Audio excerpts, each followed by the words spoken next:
What's up guys, it's YuGiOh here and we're back with another how-to video and we're going to keep learning on how to play this beloved game of Yu-Gi-Oh! Now, last time I kind of told you guys about some of the basic mechanics such as the tribute summon, monsters, spells, and trap cards. Today I wanted to talk to you about some special monsters known as fusion and ritual monsters. Now both have different ways of being summoned, so let's get on into it. To start off, I wanted to talk about ritual monsters. Now ritual monsters are a fun way to fun monsters that you can summon from your hand with a specific spell card. Now these certain spell cards are ritual spells. They have this little fire here. And they will be basically telling you what you can summon by giving the required amount of levels. And how you can determine how many levels it is by the levels of the ritual monster. So because our ritual monster is 8, we have to give at least 8 stars. Therefore, if we had, let's say, a level 4 and a level 1, we'd still have to keep sacrificing so we hit that level 8. It doesn't have to equal level 8 exactly, but 8 is the bare minimum. Now, since this is a special summon, it does not count as a normal summon. Special summons are unique in their own way because, as I just said, they do not count as normal summons. Therefore, they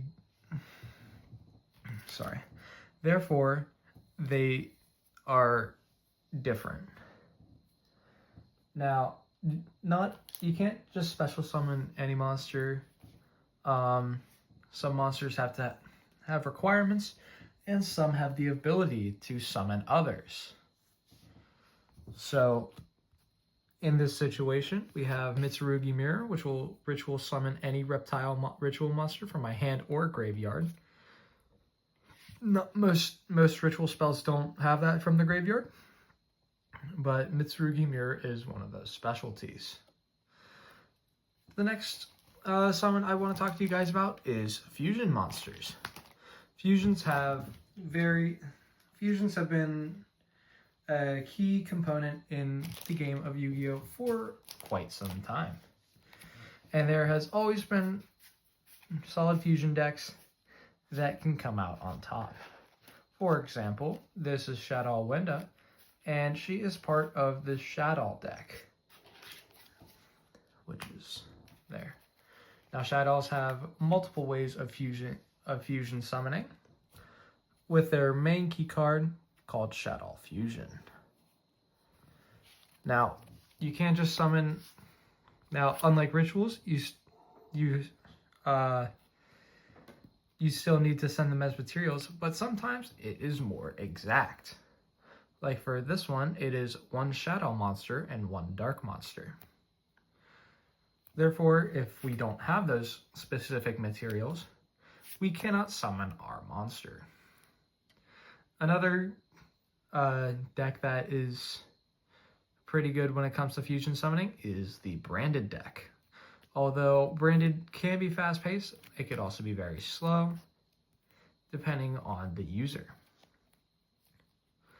For more Yu-Gi-Oh! Tips, let me know. And let's move on to synchro summoning. Now, while I am aware that I said I was only going to teach you guys fusion and ritual summoning, I might as well teach you that way you can play Edison format. Now, Edison format has these 3 summons, and none of the other summons from the extra deck, like Xyz, Link, and Pendulums. Synchros are a bit unique in their own way, because they require not really specific monsters, but I want to say like specific monsters, but not specific monsters. Synchros. So synchros are these little white cards, and if you look, it requires a tuner and 1 non-tuner. Now, this is a little more specific, asking for dragons. But if you give me 1 second. There we go. There we go. 1 tuner and 1 non-tuner monster. Now, what is interesting about synchros and what makes them similar to rituals is that levels are important in this game. When it comes to summoning this type of monster. So if I wanted to summon the Odd Eyes Metroverse Dragon, which if you want to count those up, that is a level 7 monster, I would need a tuner and non-tuner monsters that equal 7.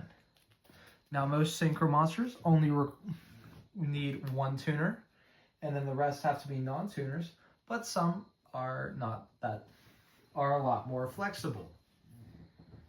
So for this Metroverse Dragon, we will need, for example, we can use a level 3 and a level 4. 4 plus 3 equals 7, giving us our monster. Now it doesn't just have to be 3 and 4. It could be, and it doesn't have to be level 7. We could have 6 and 4 and give us a level 10. Like that. But as I've already said, levels are important, and there's always more you can do with it. That's all for today. Let me know if you want me to keep progressing. Next episode, we will do XC summoning. And then if you guys want me to teach you guys pendulums, even though no one uses them, and it's probably going to take me about an hour to explain them, let me know. Make sure you like, comment, and subscribe, and let me know what videos I should do next.